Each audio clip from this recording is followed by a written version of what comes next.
ಬೆಂಗಳೂರಿನಲ್ಲಿ ಬಾಂಗ್ಲಾ ಪ್ರಜೆಗಳಿಗೆ ನಕಲಿ ಐಡಿ ಕಾರ್ಡ್ಗಳನ್ನು ತಯಾರಿ ಮಾಡಿ ಕೊಡಲಾಗ್ತಿದೆ. ಅಂದ್ರೆ ಬಾಂಗ್ಲಾ ಪ್ರಜೆಗಳಿಗೆ ಐಡಿ ಕಾರ್ಡ್ ಅನ್ನ ಕೊಟ್ಟು ಇಲ್ಲೊಬ್ಬ ಆಸಾಮಿ ಸಕ್ರಮ ಮಾಡ್ತಾ ಇದ್ದ. 8,000 ರೂಪಾಯಿ ಕೊಟ್ರೆ ಬಾಂಗ್ಲಾದೇಶದವರಿಗೆ ಸಿಗುತ್ತೆ ಆಧಾರ್ ಕಾರ್ಡ್. ಖಚಿತ ಮಾಹಿತಿಯನ್ನ ಪಡೆದು ಸೈಬರ್ ಸೆಂಟರ್ ಮೇಲೆ ಖಾಕಿ ರೇಡ್ ಮಾಡಿದಾಗ ಈ ಒಂದು ವಿಚಾರ ಬೆಳಕಿಗೆ ಬಂದಿದೆ. ಇನ್ನು ನಕಲಿ ದಾಖಲೆಗಳನ್ನು ಸೃಷ್ಟಿಸಿ ಈತ ಆಧಾರ್ ಕಾರ್ಡನ್ನು ಮಾಡಿಕೊಡ್ತಿದ್ದ.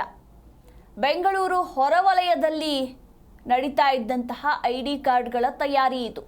ಆನೇಕಲ್ ಬಳಿಯ ಸೂರ್ಯ ಸಿಟಿ ಬಳಿ ನಡೀತಾ ಇದ್ದ ಅಕ್ರಮ ಕಾರ್ಡ್ ತಯಾರಿ ದಂಧೆ. ನಕಲಿ ದಾಖಲೆಗಳನ್ನು ಬಳಸಿಕೊಂಡು ಆಧಾರ್ ಕಾರ್ಡ್ ರೆಡಿ ಮಾಡಿ ಬಾಂಗ್ಲಾದೇಶದ ಪ್ರಜೆಗಳಿಗೆ ನೀಡ್ತಾ ಇದ್ದ. ಸದ್ಯ ಆತನ ಫೋಟೋವನ್ನ ಕೂಡ ನಾವೊಂದು ಕಡೆ ತೋರಿಸ್ತಾ ಇದ್ದೀವಿ, ಗಮನಿಸಬಹುದು. ಈತನ ಹೆಸರು ಅರ್ನಾಬ್ ಮಂಡಲ್ ಅಂತ ಹೇಳಲಾಗಿದೆ. ಸದ್ಯ ಈಗ ಈತನನ್ನ ಸೂರ್ಯ ಸಿಟಿ ಪೊಲೀಸರು ಬಂಧಿಸಿದ್ದಾರೆ. ಇನ್ನು ದಾಳಿ ವೇಳೆ ಹಲವಾರು ಆಧಾರ್ ಕಾರ್ಡ್ಗಳು ಕೂಡ ಪತ್ತೆಯಾಗಿದ್ದು ಎಲ್ಲವನ್ನೂ ಕೂಡ ಪೊಲೀಸರು ವಶಪಡಿಸಿಕೊಂಡಿದ್ದಾರೆ.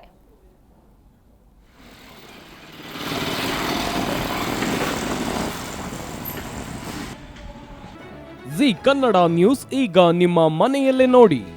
ಎಲ್ಲ ಕೇಬಲ್ಗಳಲ್ಲಿ ಈಗ ಲಭ್ಯ.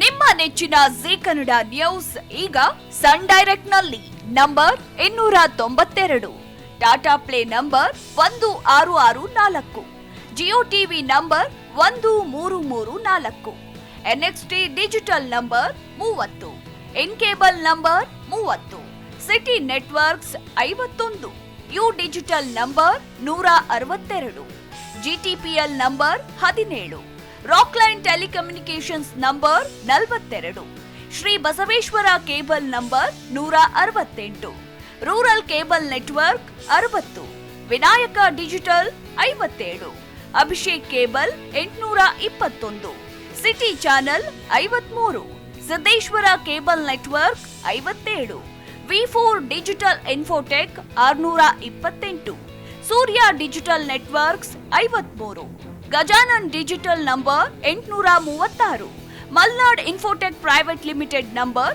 56, metro cast number 830, victory digital number 167ರಲ್ಲಿ ನೋಡಿ ಆನಂದಿಸಿ.